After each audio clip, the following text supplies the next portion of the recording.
What's up, guys? So, we almost stopped taking new clients for mowing this week because we had such a hard week 2 weeks ago. This week was great, but 2 weeks ago was really bad. And we had so many first-time mows to do that week. We also had a bunch of call-offs that week, and 2 mow guys quit.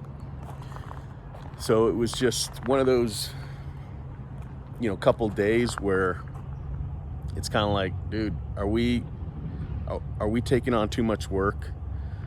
Obviously, you think those things when you're short people, things aren't going smoothly. You start to wonder why do you have so many dang jobs? Oh man, the funny story is 2 weeks ago my wife was going to take a week off work, which she did, and I said to her, well, if you're taking that week off, I'm going to come into work in the morning and then I'll leave by 9:30, be home at 10 every day that whole week, and we'll just hang out all week. And it was great. She was like, awesome. That was the worst week I've ever had here this year. It was so bad. I'm not sure if it was Monday. Yeah, so prior to that Monday, we had a couple of guys that were just I don't want to say overworked, because they had the easiest routes, but they weren't used to it, and they were here for a couple of months. They came together and they were just having a hard time with how many houses they would have, and they actually didn't even have as many as a lot of other guys. They only had like 16, I think, at the most. And every time they had 16 houses, I would wonder if they could get it done. Anyway, they ended up saying, they needed a break Thursday.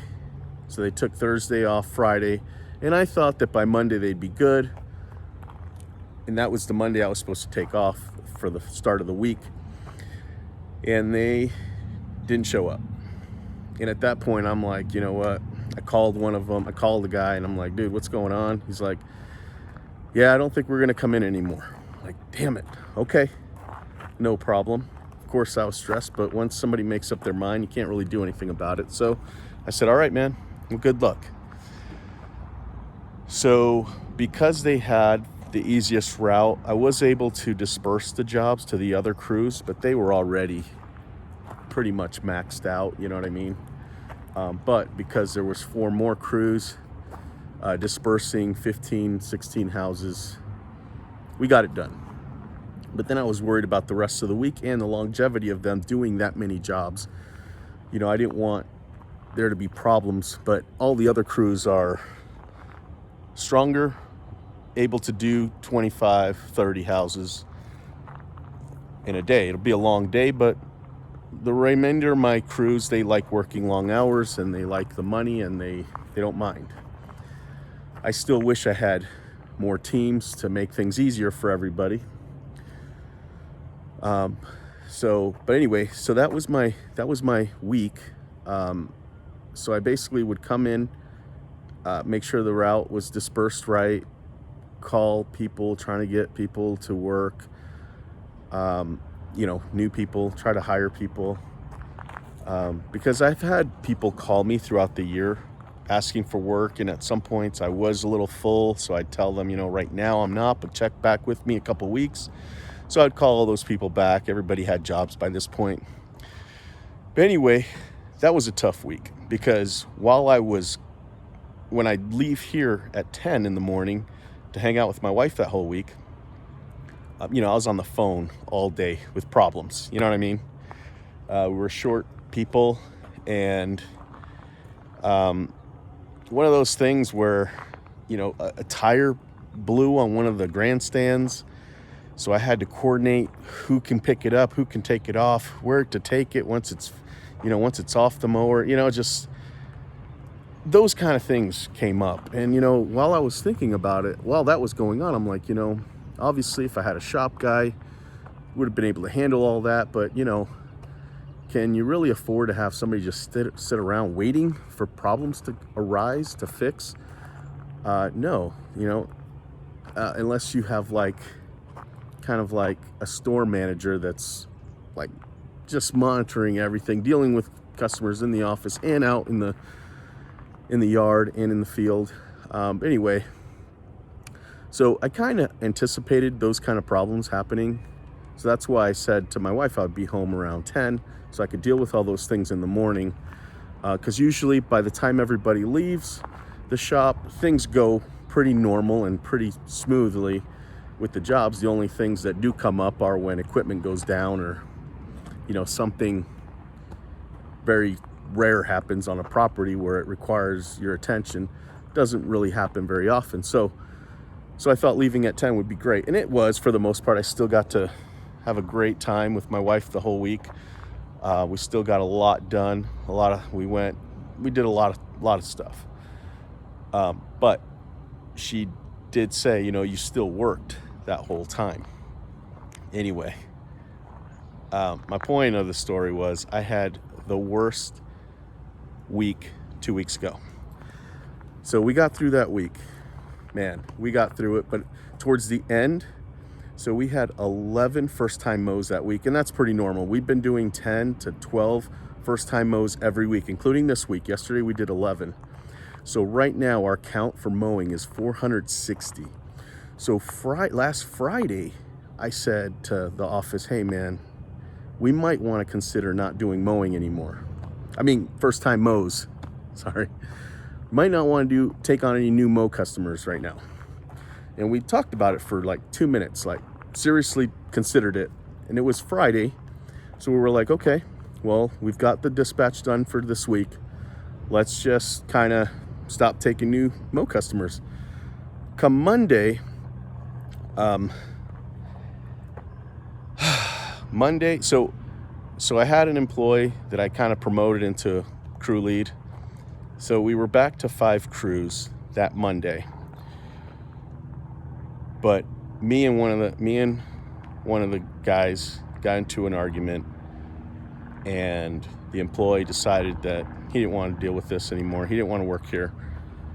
And so he quit. And I was like, oh, here we go again. Another week like last week.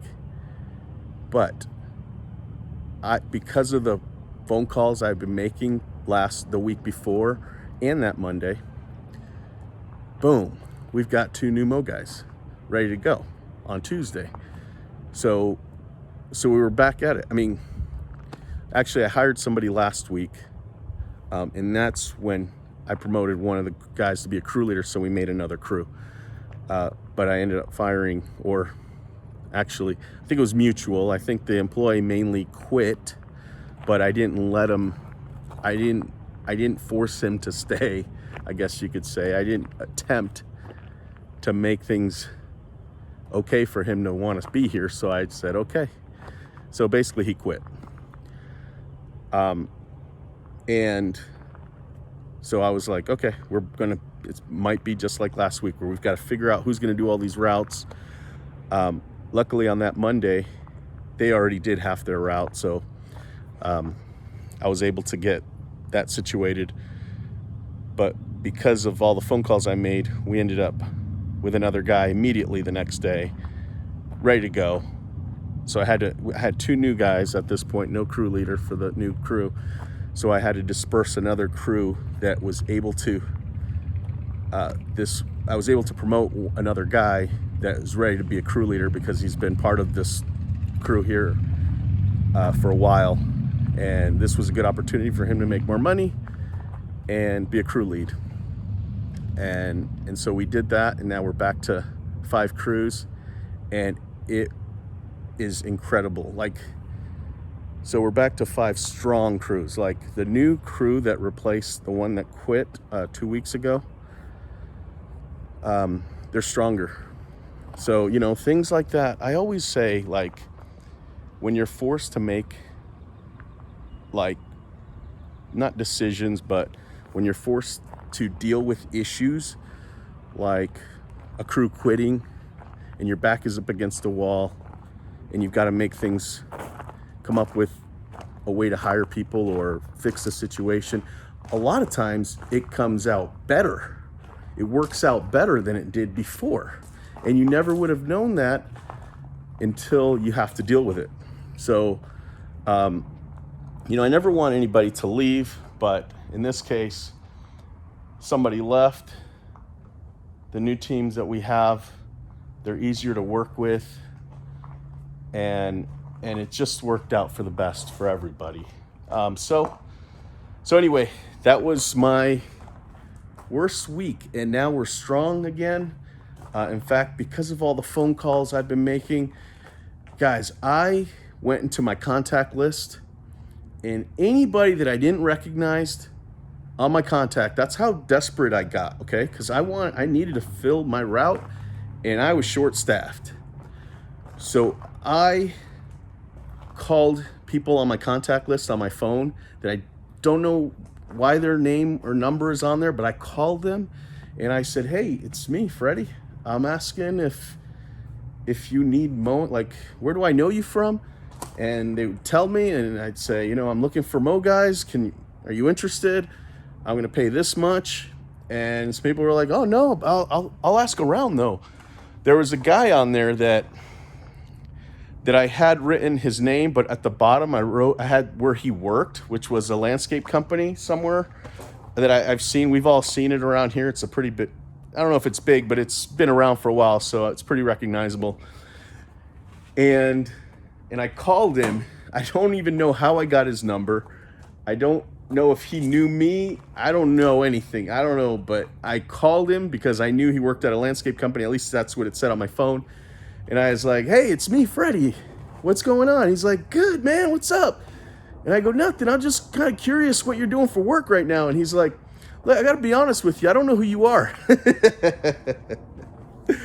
And I said, yeah, man, I'm Freddy with the blue trucks, And he goes, oh, okay, yeah. Right now I'm doing this as my job. He wasn't working for a landscape company anymore. But he said, but I appreciate the call. And I have there's three of us that, we usually get jobs together, and we'll go over there once we if we decide to give this job notice or start the new year with you. I said, great. That would be awesome. So now I have his number, and I'm sure I won't forget him this time since I cold called him last week. But anyway, that's the kind of stuff I had to do. I also told all the employees, man, if you guys recommend anybody that gets hired, I'll give you $100. I've done that in the past, and that's worked out good. So today, 2 new guys started that were referred by somebody. And so if they stay a month, he'll get $100 per employee. So he'll get $200 if they stay for a month. So a new thing I've been doing, because, I have gone through a lot of employees this year. Not turnaround or anything like that, but, we hire people that either don't make it, and so they end up quitting, or they realize this kind of job is not for them, and so they quit. And so I came up with this thing. So let's say I want to hire a gardener, and the starting wage for gardener is $16 an hour. So I'll say that's somebody with no experience whatsoever, and I'll say, the pay, I'll pay you at $16 an hour if you make it, if you're good. If you're not so good, but you're willing to work hard, but you don't know how any of the trimmers work or anything like that, you'll be paid $15 an hour. But if you quit before your first paycheck, it's $10 an hour. So I've been telling people that for a while now, and it's actually it works really great. So I just wanted to mention that. I think that's a good. And the way I've been doing it lately is I make sure that guys around hear me. So if a new guy comes in, I talk to him over the phone, or I talk to him in the office or out somewhere, and I tell them that same thing. Hey, it's 16 if you're really good, 15 if you're really a rookie at all this stuff, but you want to learn, you'll get 15. And if you don't make it the first to your first check, it's just $10 an hour, the hours that you worked. Because a lot of times I've paid people like that were here for like 2 days or 3 days, and I end up having to shell out like $350 for somebody that only worked 3 days, and they didn't even, it wasn't for them. Like even from the start till the 3 days they quit, they didn't really do much because they didn't know what they were doing. So I always felt like that's too much money to pay somebody who's just kind of standing around.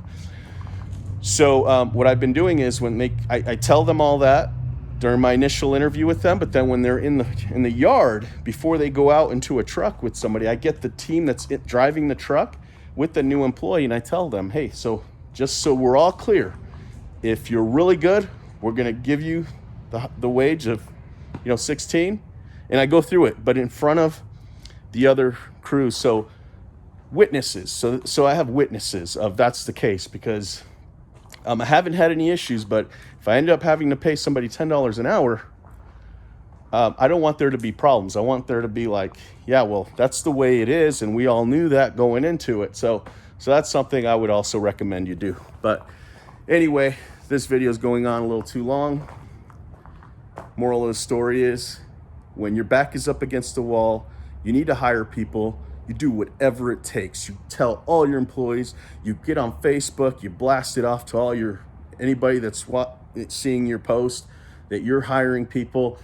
If you know anybody, let me know. I'll give you a cash bonus just for referring somebody for me. Do whatever it takes. Just call, post on everything that you can do, and you'll get people. I got lucky this week. The 2 Mo guys had some experience. One of them, very little experience, but he was fine. When I split that crew and I gave them a full route to start the day, like, they got it done. They were actually the first ones done. It was great. The other guy has no experience, but he said, man, I'm hungry. I want to work. I need money. Great. Boom. No issues. Got through the day. I talked to his crew leader. Hey, how do you do? He didn't know how to do anything. Great. He can mow. He hasn't trimmed yet or edged, but he can mow. And that's all we need. So from there, he can build on that. So, had a bad week, but I think going forward, so I've been talking to some of my colleagues, by the way, some of my friends, like, hey man, I had a horrible week vacation or week off. And they're like, well, you need to take your vacation off in the wintertime. And I'm like, truthfully, what I need to do is just come in the morning, even if I know I'm going to take a week off, unless I'm going on a trip somewhere, Oh, there's a bee. Go to work in the morning till like 9:30, leave here around 10. Once I know everything's good, I can just leave and enjoy the rest of my day and not worry about it. Because, in the office is done. Basically, the mowing and garden maintenance services run themselves. And then the yard, I've got my guys that when they're here, they manage the yard at the end of the day, make sure things are where they're supposed to be. So it all gets done. It's just the morning time, really stressful. So I don't mind if I just got to do that and go off. But I don't know when my next week off will be. But I know that once things are running smoothly here in a week or two, I may just try to take another week off, just to see, just to enjoy it. It felt really good taking that week off, even though it was only technically half days. Anyway, guys, see you on the next one.